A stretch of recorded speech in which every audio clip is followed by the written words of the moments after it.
There's so much garbage on Mumbai's streets that thousands of people like this man have come to rely on it. Scavenging anything they can sell to earn a few rupees. For him, rubbish has become a way to make a living. But for all the city's citizens, rubbish is a part of life. Now, this is one of the main suburbs in Mumbai, but even here, you find piles of garbage on the streets. Now, every morning, the local council does clean up places like this, but by evening, the trash is back on the streets. Now, this is partly due to a lack of dustbins and poor waste management, but most agree that people's attitude are also to blame. And this is a problem that runs across the country. Which is why earlier this month, Prime Minister Narendra Modi picked up a broom himself and did a bit of sweeping in a suburb in Delhi.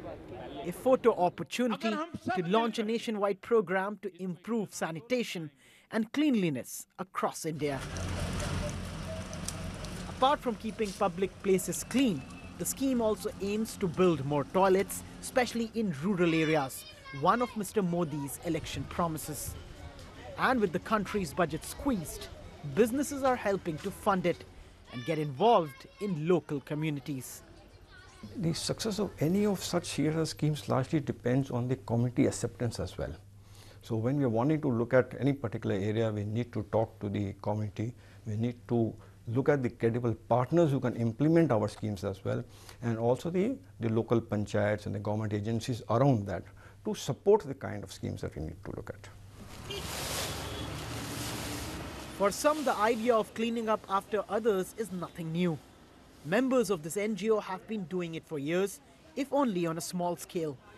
And some activists think the nationwide initiative will only be effective if it is strictly enforced, with financial punishments for those who drop litter or dump rubbish.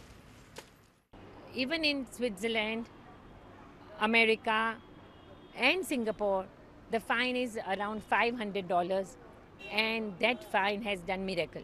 So I feel that that will be the answer also for India, because even if you see, Bombay can be considered the city which has best traffic sense, because here the fine and the guidance of the traffic department is working.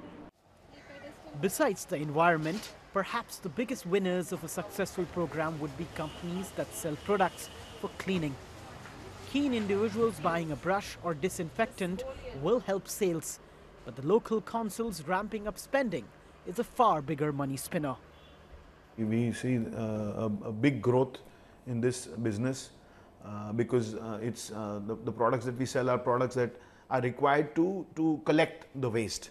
Many municipalities who never used to invest in any of these, freestanding waste bins or, collection of, community bins, they've come to us and they want, to talk to us and see how they can, make a system.